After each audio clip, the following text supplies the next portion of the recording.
अभी मैं बगल से आ रहा था, एक भी हमें ट्रैफिक का कोई सिपाही नहीं दिखा, लेकिन भारतीय जनता पार्टी ने जो नई भर्ती की है स्थान वाली ट्रैफिक के लिए, हर सड़क पे दिखाई दे रहा है।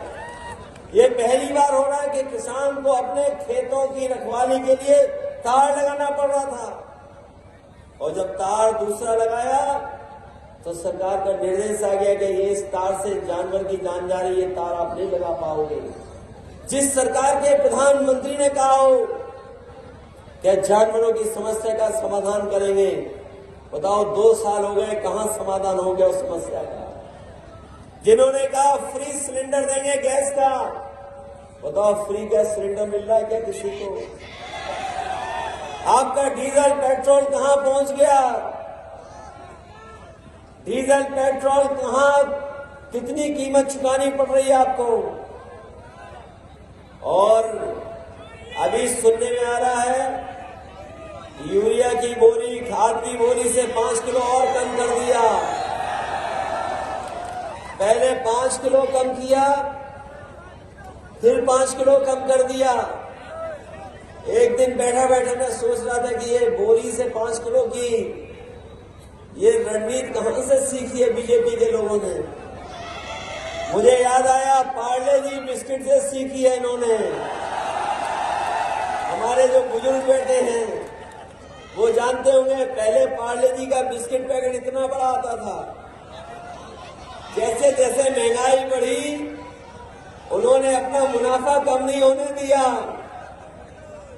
ये बीजेपी वालों ने पार्ले जी बिस्किट से सीखी है कि हमें सोचना पड़ेगा और विचार करना पड़ेगा कि जो सत्ता में पिछले 10 साल से दिल्ली की सरकार में है, आखिर उन्होंने हमें दिया क्या है? जो जो वादे किए उन्होंने कितने पूरे हुए होंगे?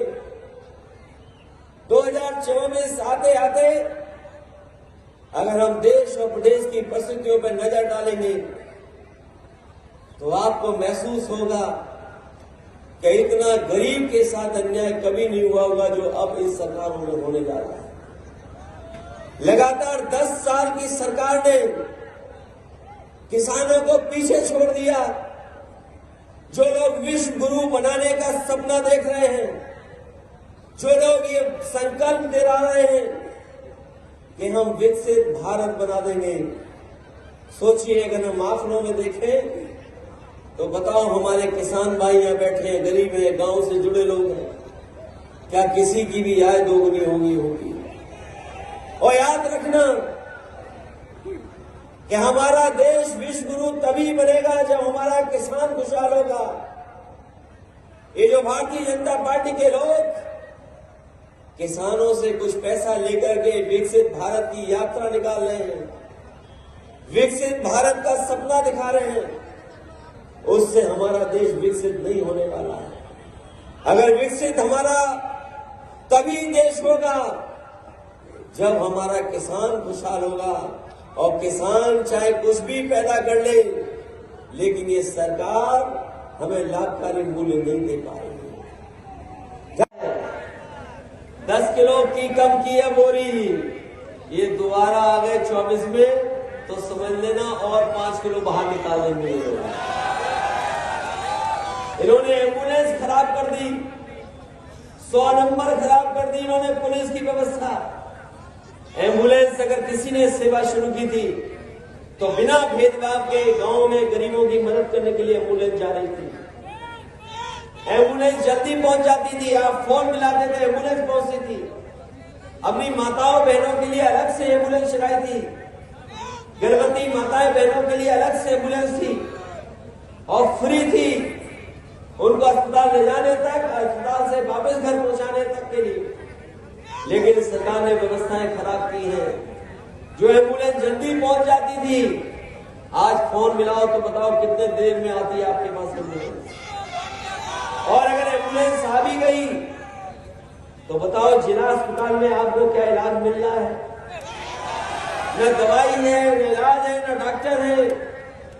तो गरीब आखिरकार प्राइवेट में दिखा रहा है, प्राइवेट में जाकर के इलाज करा रहा है, कोई उधार लेकर के, कोई जमीन बेच करके। और हमें दुख इस बात का है कि इधर जो इस परिवार में भी कैंसर बीमारी हो रही है, उसका इलाज नहीं हो पा रहा है। भागता दौड़ता परिवार कभी लखनऊ, कभी दिल्ली, कभी मुंबई तक जाता है, लेकिन कैंसर जैसी बीमारी का इलाज नहीं करा पा रहा है।